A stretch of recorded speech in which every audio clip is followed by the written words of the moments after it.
মধ্যপ্রাচ্যের উত্তেজনা দিন দিন আরও জটিল ও অনিশ্চিত হয়ে উঠছে। যুক্তরাষ্ট্র ও ইসরায়েলের বিরুদ্ধে কঠোর অবস্থান নিয়েছে ইরান। দেশটি স্পষ্ট করে জানিয়েছে, যথাযথ শাস্তি না দেয়া পর্যন্ত তারা কোনোভাবেই থামবে না।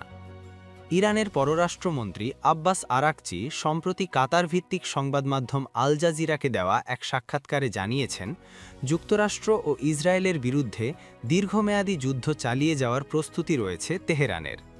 তার ভাষায়, যতদিন প্রয়োজন ততদিনই এই যুদ্ধ চলবে। তিনি আরও বলেন, শত্রুপক্ষ কোনো সময়সীমা নির্ধারণ করে দিলেও ইরান তা মেনে চলবে না। নিজেদের নিরাপত্তা ও সার্বভৌমত্ব রক্ষায় দেশটি সম্পূর্ণভাবে প্রতিশ্রুতিবদ্ধ। এদিকে যুক্তরাষ্ট্রের পক্ষ থেকে দাবি করা হয়েছে, ইরান নাকি যুদ্ধবিরতির প্রস্তাব দিয়েছে। তবে এই দাবি সরাসরি প্রত্যাখ্যান করেছে তেহরান। ডোনাল্ড ট্রাম্পের এমন বক্তব্যকে মিথ্যা ও ভিত্তিহীন বলে উড়িয়ে দেন ইরানের পররাষ্ট্রমন্ত্রী। তিনি স্পষ্টভাবে জানান, ইরান কখনোই যুক্তরাষ্ট্রের কাছে কোনো যুদ্ধবিরতির প্রস্তাব পাঠায়নি। এমনকি গণমাধ্যমে প্রচারিত তথাকথিত ৫ দফা যুদ্ধবিরতির প্রস্তাবকেও তিনি সম্পূর্ণ অনুমান ভিত্তিক বলে উল্লেখ করেন। আব্বাস আরাকচি আরও কঠোর বার্তা দিয়ে বলেন, যতক্ষণ না আক্রমণকারী পক্ষকে উপযুক্ত শাস্তি দেওয়া হচ্ছে এবং ইরানের ক্ষয়ক্ষতির পূর্ণ ক্ষতিপূরণ আদায় করা হচ্ছে, ততক্ষণ পর্যন্ত এই যুদ্ধ অব্যাহত থাকবে।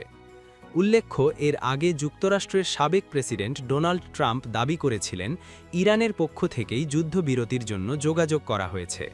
কিন্তু সেই দাবির কয়েক ঘন্টার মধ্যেই তেহরান থেকে তীব্র প্রতিক্রিয়া জানানো হয়, যা পরিস্থিতিকে আরও উত্তপ্ত করে তোলে। বিশেষজ্ঞদের মতে, যুক্তরাষ্ট্র ও ইরানের এই বিপরীতমুখী অবস্থান মধ্যপ্রাচ্যের সামগ্রিক পরিস্থিতিকে আরও অস্থিতিশীল করে তুলছে। যুদ্ধ থামার কোনো সুস্পষ্ট ইঙ্গিত এখনও দেখা যাচ্ছে না, বরং আশঙ্কা করা হচ্ছে এই সংঘাত আরও দীর্ঘস্থায়ী এবং বিস্তৃত আকার ধারণ করতে পারে। ফলে আন্তর্জাতিক রাজনীতিতে নতুন করে উদ্বেগ তৈরি হয়েছে। বিশ্বজুড়ে নজর এখন মধ্যপ্রাচ্যের দিকে। এই উত্তেজনার শেষ কোথায়, সেটাই এখন বড় প্রশ্ন।